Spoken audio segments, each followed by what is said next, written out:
Bismillahirrahmanirrahim. Assalamualaikum warahmatullahi wabarakatuh.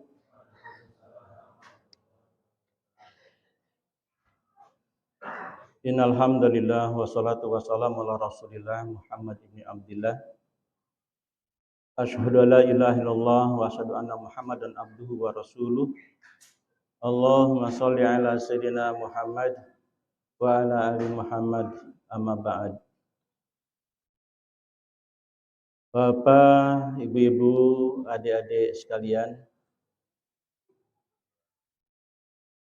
puji syukur kita panjatkan kehadirat Allah Subhanahu wa taala. Malam hari ini Allah berikan nikmat yang banyak kepada kita. Nikmat iman dan Islam, nikmat sehat walafiat, dan terlebih lagi kita bersyukur bahwa kesehatan kita dapat kita manfaatkan sebaik-baiknya untuk melaksanakan ibadah mengabdi kepada Allah Subhanahu wa taala. Ibu-ibu sehat semuanya, Bu? Alhamdulillah. Bapak-bapak sehat semuanya? Alhamdulillah. Mudah-mudahan modal sehat ini dapat kita manfaatkan untuk beribadah kepada Allah. Sebelum saya lanjutkan, saya ingin mengajak Bapak, saudara-saudara, pertama untuk mengingat jasa-jasa orang tua kita, para pendiri Mushola Nurul Huda yang telah mendahului kita. Banyak kalau disebutkan, tapi kita ingin menyebutkan bahwa tokoh-tokoh pendiri itu dimulai dari Pak Zain, ya, Pak Zainuddin, kemudian orang tua kita Pak Rohmat, ya, ada almarhum Pak Tony, ya, Pak Haris, kemudian Pak Herli, dan banyak lagi itu yang tokoh-tokoh mendahului. Dari mulai cuma kayu biasa gitu musola ini, dan alhamdulillah kalau lihat sekarang ini luar biasa, dan ini dilanjutkan oleh generasi muda angkatannya Mas Sugeng, Mas Farid, dan seterusnya. Syukur alhamdulillah, ya. Mudah-mudahan para pendahulu kita ini memperoleh pahala dari Allah SWT, diampuni dosanya, ya, dilipat gandakan pahalanya.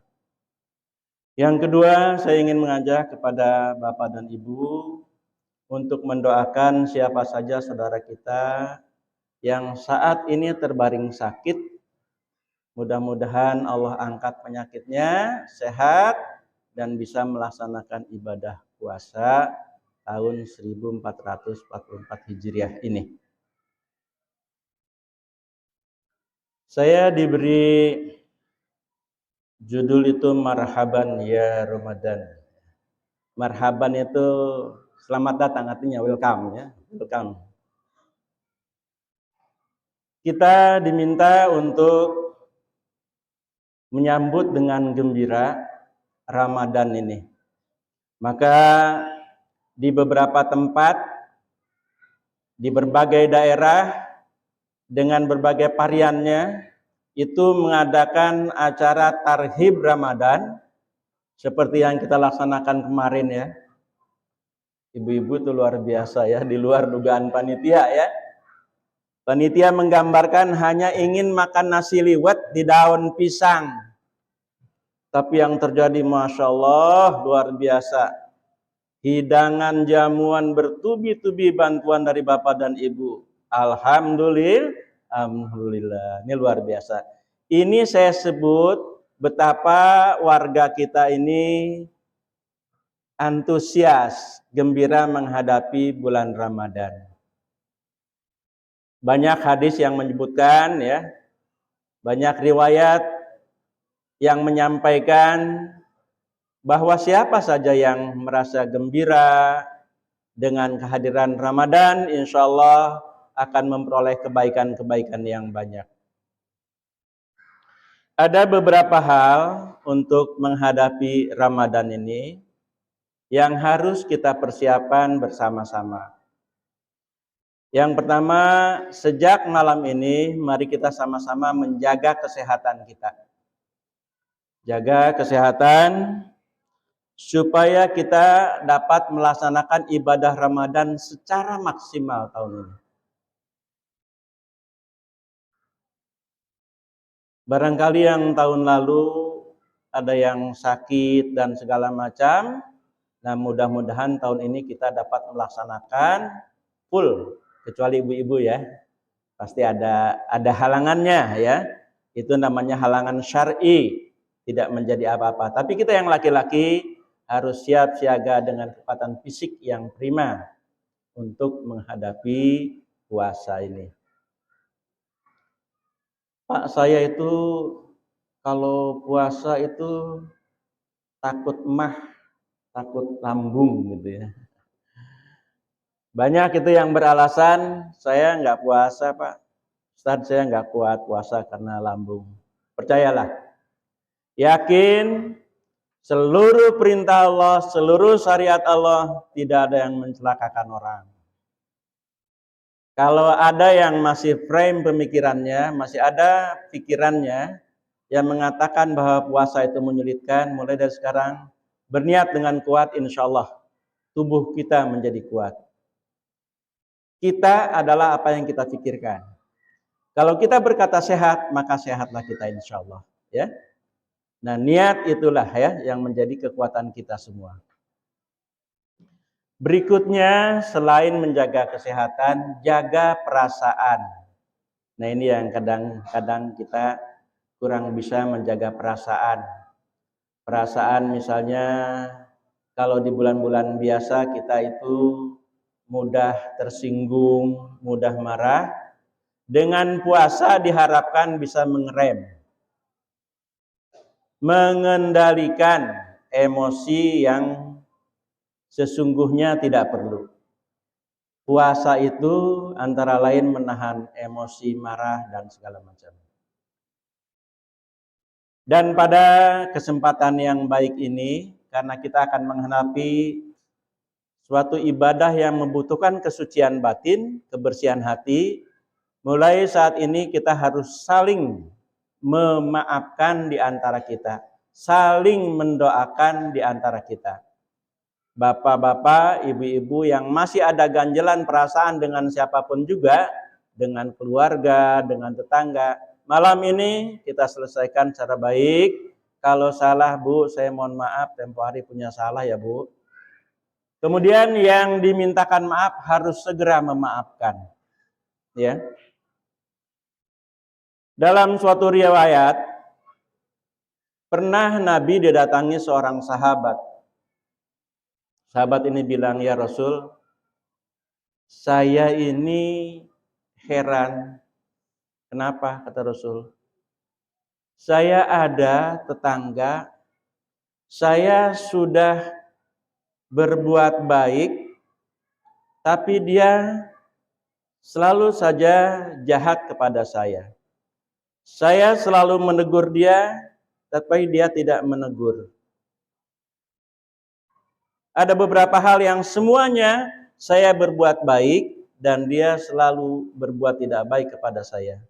Bagaimana ini ya Rasulullah sebaiknya? Nabi bilang, kalau betul apa yang kamu katakan, kalau betul yang kamu katakan tadi, maka sesungguhnya orang itu sedang memakan debu panas. Jadi Nabi menggambarkan orang itu sedang menelan debu panas untuk dirinya sendiri.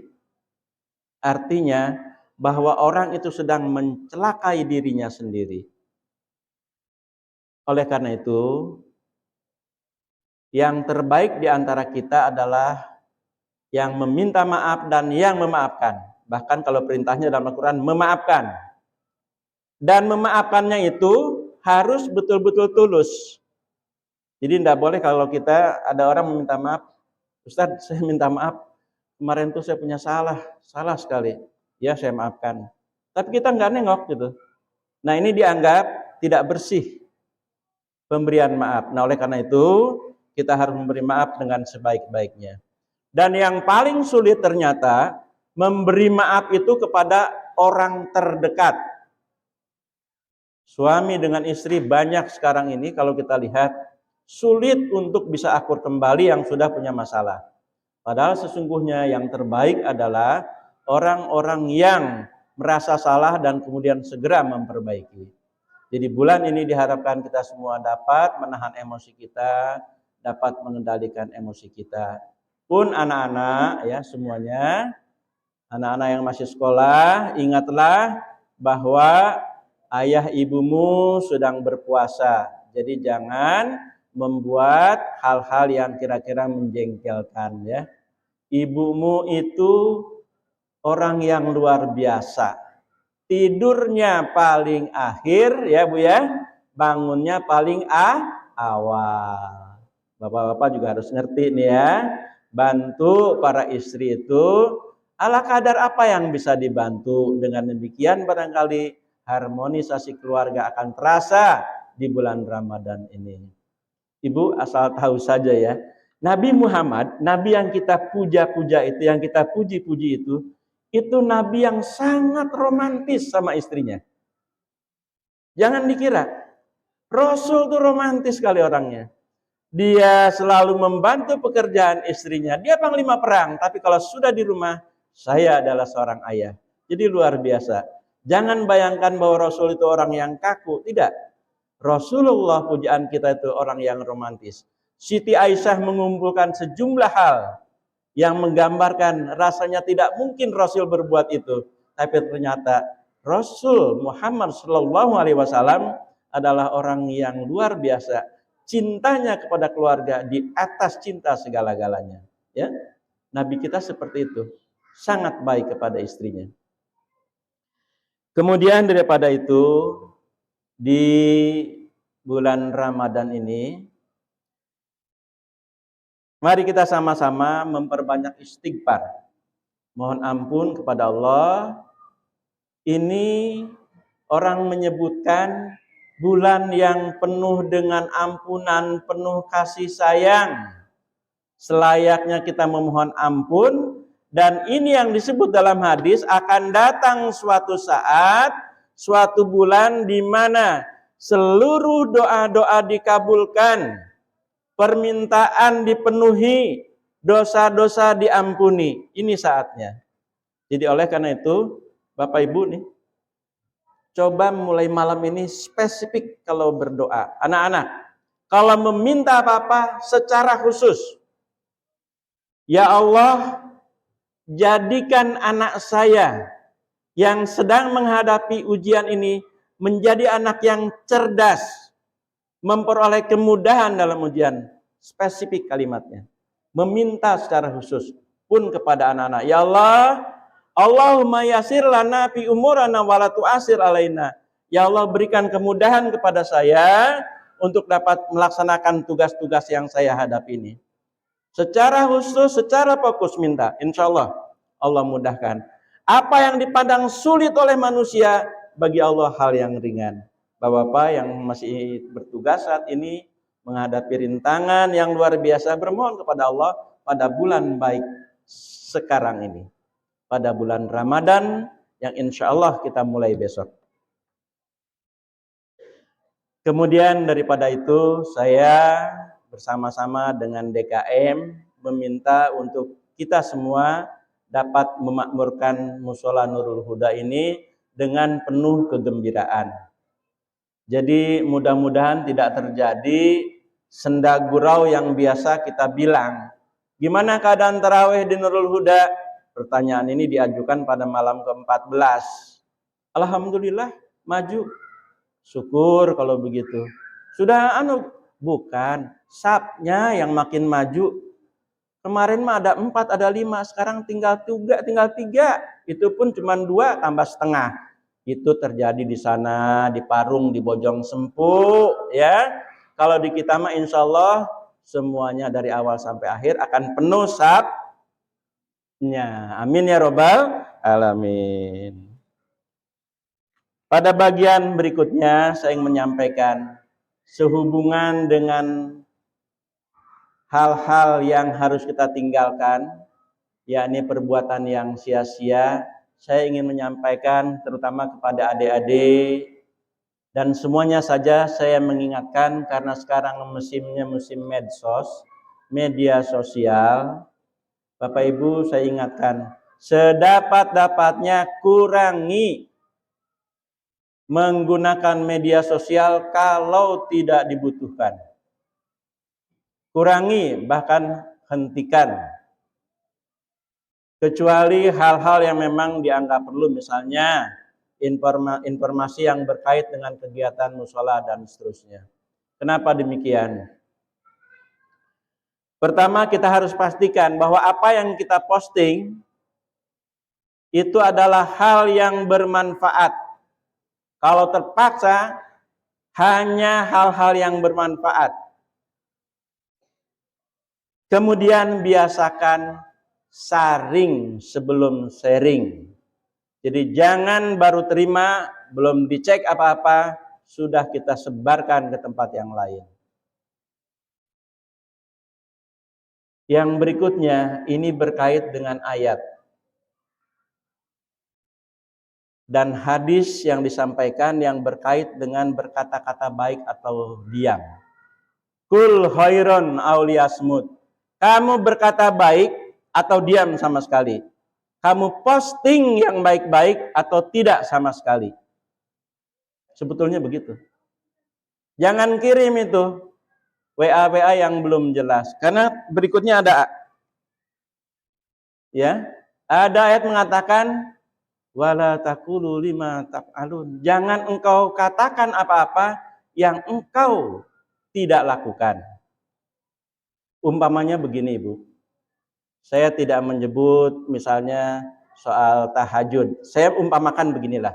Misalnya ada orang yang selalu cerita begini. Itu yang namanya sate di Gintung enak sekali loh. Terus yang bakso di Bintaro tuh enak sekali. Di BSD tuh ada donat yang enak sekali. Terus temennya nanya, kamu sudah pernah makan? Belum. Nah terus kok kamu ngomong? Kata teman saya. Nah dia sudah menyebarkan berita yang belum jelas. Nah saya ingin mengatakan, kalau tidak tahu persis nggak usah. Ya. Ada berita yang belum kita cek, sudah kita kirimkan. Ternyata kita baca hak. Tidak benar. Bapak-bapak, ibu-ibu yang terbiasa mengirimkan, cek dulu, lihat di Google, benar nggak berita ini. Nah, ini saya ingin sampaikan, bukan apa-apa. Nanti nih Bu, sebentar lagi, itu namanya postingan-postingan tentang Ramadan luar biasa. Ibu harus tahu siapa yang membuat ini. Belum tentu ini orang-orang muslim yang buat. Dia hanya memburu hasil dari konten yang dia buat. Apalagi kalau sudah pesannya, jangan diamkan isi pesan yang baik ini, sebarkan kepada yang lain. Dia dapat untung banyak. Dan belum tentu orang itu melaksanakan apa yang dia tulis. Ini saya sampaikan, penting bagi kita. Jangan sampai kita orang muslim ini dikendalikan oleh pihak lain dengan cara-cara licik seperti ini. Bapak dan saudara sekalian, tentang syarat-syarat puasa, rukun dan segala macam ini sudah terbiasa ya.